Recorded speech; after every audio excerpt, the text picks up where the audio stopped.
चिंता नहीं चिंतन कीजिए, चिंता नहीं चिंतन कीजिए, कमजोरियों का हनन कीजिए, कि बस में दुनिया हो ना हो पर बस में अपना मन कीजिए। कि चिंता एक चिता है, आत्मविश्वास भी खफा है। चिंता एक चिता है, आत्मविश्वास भी खफा है, सिर्फ सोचने से मिलती नहीं मंजिल। सोचने में क्या रखा है। नमस्कार, आप सभी का बहुत बहुत स्वागत है। हम लोग आज जो है चिंता ये समझ लीजिए कि आज हमारे समाज के लिए एक बहुत ही महत्वपूर्ण विषय बन चुका है। हम लोग कहीं ना कहीं, हमारे समाज के ज़्यादा से ज़्यादा लोग इस चीज़ से पीड़ित हैं, तो हम इस विषय पर चर्चा करने चाहते हैं। ये है चिंता, ठीक है, जिसको हम लोग इंग्लिश में क्या बोलते हैं, एंजाइटी। ठीक है, क्या है, चिंता। जरा सोचिए, हम लोग किसी छोटी छोटी बातों को लेकर चिंतित हो जाते हैं या काफी समय से किसी बात को लेकर परेशान रहते हैं। और सबसे पहले हमें यह भी समझना चाहिए कि चिंता होती क्या है। जब हम छोटी छोटी बातों पर क्यों परेशान हो जा रहे हैं, इस कारण को समझना जरूरी है। क्योंकि आज के समय में चाहे छोटे बच्चे हों या बड़े बच्चे हों या कोई वयस्क हो, उनके साथ जो चिंता है वो समस्या सबके साथ बनी हुई है। अगर ये समस्या हम लोगों के साथ बनी हुई है तो इसका निदान कहीं ना कहीं हमें खोजा जाना चाहिए। क्योंकि चिंता से जो हमारा मस्तिष्क होता है, उसकी जो कैपेसिटी होती है दिन प्रतिदिन घट जाती है। और जब हमारे मस्तिष्क की कैपेसिटी कम हो जाएगी तो हम अच्छा प्रोडक्टिव कोई वर्क अपने जीवन में करना चाहेंगे तो कभी नहीं कर पाएंगे ना। अगर हम अपने जीवन में कुछ अच्छा बेहतर करना चाहते हैं तो क्या होना चाहिए, हमारे मस्तिष्क का मजबूत होना चाहिए। और जो चिंता होती है, एंजाइटी क्या करती है, हमारे मस्तिष्क को नष्ट कर देती है, ठीक है ना, डैमेज कर देती है। क्या कर देती है, ये डैमेज कर देती है।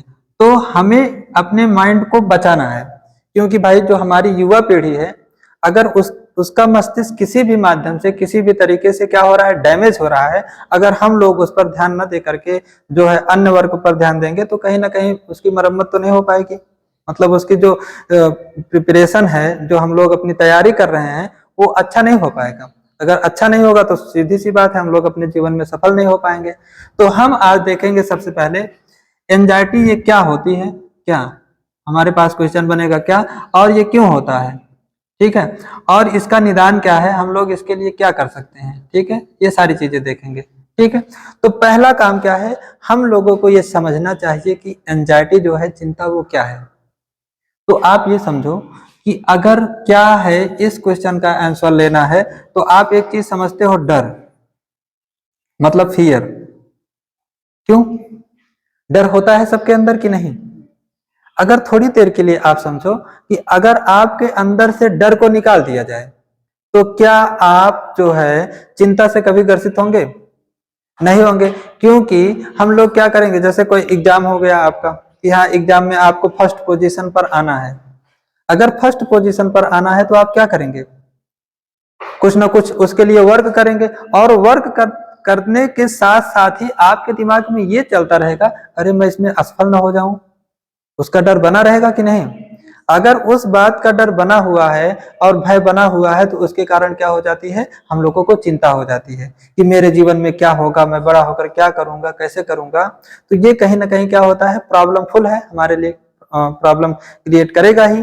तो क्या करेंगे हम लोग, जो है हमारे अंदर डर है, जो भविष्य का डर है, उसको लेकर के जो हम लोग ज्यादा परेशान होते हैं, वो कहीं ना कहीं जो है चिंता हमारे लिए चिंता का कारण जो है बन जाता है।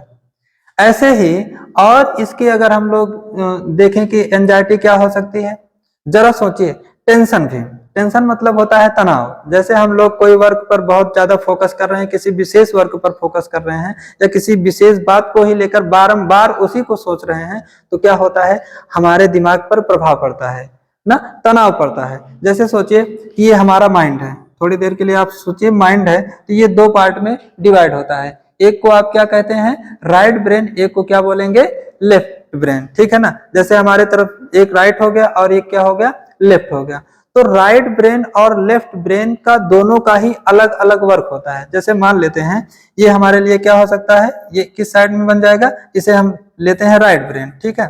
मान लो ये राइट हो गया, ये क्या हो गया, लेफ्ट हो गया, ठीक है, ये क्या हो गया आपका लेफ्ट हो गया। अगर आपका ब्रेन है ये राइट ब्रेन है और ये लेफ्ट ब्रेन है, तो राइट ब्रेन का वर्क क्या होता है, बोलो, राइट ब्रेन का वर्क होता है जैसे क्रिएटिविटी हो गया, इमेजिनेशन हो गया ना, क्या होता है, राइट ब्रेन का वर्क जो होता है क्रिएटिविटी हो गया, क्रिएटिविटी, और क्या होता है जैसे इमेजिनेशन करना हो गया, ठीक है, इमेजिनेशन करना हो गया, ये इसमें आता है। और ये लेफ्ट ब्रेन जो है ये रीजनिंग, ठीक है ना, ये रीजन देगा आपको, तर्क देगा, ठीक है ना, रीजनिंग पावर, रीजनिंग कैपेसिटी आपकी जो देगा, ये रीजनिंग पावर जो है इसमें रहती है, आपको तर्क देगा क्या करना चाहिए क्या नहीं करना चाहिए। जरा सोचिए आप, जब आप किसी एक काम को लेकर बार बार उसी काम को कर रहे हो ना, बार बार एक ही काम को लेकर, जैसे मान लीजिए मैं मैथमेटिक्स पढ़ रहा हूँ, तो मैथमेटिक्स कोई पार्टिकुलर क्वेश्चन है, मैथ का कोई पार्टिकुलर क्वेश्चन है, और उसे मैं 1 घंटे 2 घंटे 3 घंटे बार बार वही सॉल्व कर रहा हूँ। अगर मैं एक ही क्वेश्चन को लेकर बैठ रहा हूं, तो मेरे माइंड का जो एक हिस्सा है उसी पर काम होगा ना, उसी पर काम होगा, तो क्या होगा, वो तनाव में आएगा, और जब तनाव में आएगा तो वो क्या होगा, एंजाइटी का रूप ले लेगा, ठीक है। तो इसलिए हम लोगों को एक मतलब कोई काम जो है लगातार भी नहीं करना है। जैसे आप लोग एसएसटी पढ़ रहे हो, फिर थोड़ी देर बाद बदल दीजिए, क्या पढ़ लीजिए, इंग्लिश वगैरह पढ़ लीजिए। मैथ ही केवल कंटिन्यूअसली नहीं पढ़ना है, मैथ थोड़ी देर पढ़े हो तो फिर क्या पढ़ लीजिए, कोई और सब्जेक्ट पढ़ लीजिए, ठीक है। इससे क्या होगा कि हमारे जो माइंड है उसमें अलग अलग न्यूरॉन्स को काम दे दीजिए, आपका दिमाग कभी नहीं थकेगा, लेकिन अलग अलग काम, जैसे हम लोग मान लीजिए किसी हाथ से कोई काम कर रहे हैं, जैसे नलके पर पानी भरने गए हैं ना, नल पे पानी भरने हैं, एक हाथ से चला रहे हैं, और जब दर्द होने लगा तो दूसरा हाथ से चलाने लगे, तो इससे क्या हुआ, हमारा काम कंटिन्यूअसली हो रहा है कि नहीं। तो इस तरह से जो है हम लोग चिंता को जो है, अगर आप टेंशन को कम करना चाहते हो तो काम को क्या कर सकते हैं, शिफ्ट कर सकते हैं। तो एक काम कर रहे हो तो दूसरा काम करने लगिए। अब आगे देखिए, जैसे ये तो एंजाइटी मुझे लगता है आप समझ गए होंगे ना। अब थोड़ी देर के लिए सोचिए ये क्यों होता है ना, अगर हम लोग जैसे देख लिए कि क्यों होता है, तो क्यों का भी रीजन जो है, जैसे हम लोगों ने कहा क्या, तो क्या है एंजाइटी, डर के कारण जो हमारे अंदर भविष्य को लेकर के एक सजगता आती है दिमाग को, वही चिंता है। और क्यों होता है, क्यों होगा, डर के ही कारण होगा। अगर डर का भी देखें हम लोग, क्यों का क्वेश्चन पूछे कोई, तो वो भी तो डर ही होगा, और डर होगा। और इसमें क्या क्या हो सकता है, और हमारे पास रीजन क्या क्या हो सकते हैं, रीजन होते हैं जैसे जंक फूड वगैरह हो गया। हम लोग इस समय क्यों होता है, अब ये थोड़ा इसे हम इरेज कर देते हैं ना। अब देखिए क्यों होता है, पहला तो हम रीजन ले लेंगे डर, ठीक है ना, डर सबसे बड़ा कारण है। और क्यों में और हम लोग देखते हैं, ये देखिए जैसे क्यों होता है, जंक फूड, आज के समय में ज्यादा से ज्यादा लोग जो है जंक फूड पर डिपेंड है ना, किस पर डिपेंड है, जंक फूड। जंक फूड का मतलब समझते हो क्या होता है, जैसे मोमोज वगैरह हो गया ना, जो ठेले पर लोग लेकर आते हैं, इन सबको जंक फूड कहते हैं। ये सब हम लोग खाते हैं तो क्या होता है, चिंता हो सकती है, क्योंकि ब्रेन को क्या नहीं मिल पाता है, प्रॉपर न्यूट्रिएंट्स नहीं मिल पाता है। क्या नहीं मिल पाता है, बोलो, प्रॉपर न्यूट्रिएंट्स नहीं मिल पाता है। न्यूट्रिएंट मतलब पोषक तत्व। अगर भाई मान लीजिए हमारा ये हाथ है, मैं किसी नल से पानी निकाल रहा हूं और ये वीक पड़ गया है, अगर ये मेरा हैंड वीक पड़ गया है तो इसका मतलब है क्या, इससे ज्यादा वर्क नहीं लिया जा सकता है। और ज्यादा वर्क अगर मैं नहीं ले पा रहा हूं तो, और हम उम्मीद कर रहे हैं कि बहुत ज्यादा वर्क कर लें, और ज्यादा वर्क करोगे तो टेंशन, टेंशन से क्या होगा, एंजाइटी हो जाएगी, ठीक है। तो क्या करना है आपको, जंक फूड थोड़ा कम करिए ना, और यहाँ पर जो है प्रॉपर न्यूट्रिएंट्स इसको देना ही चाहिए, ठीक है।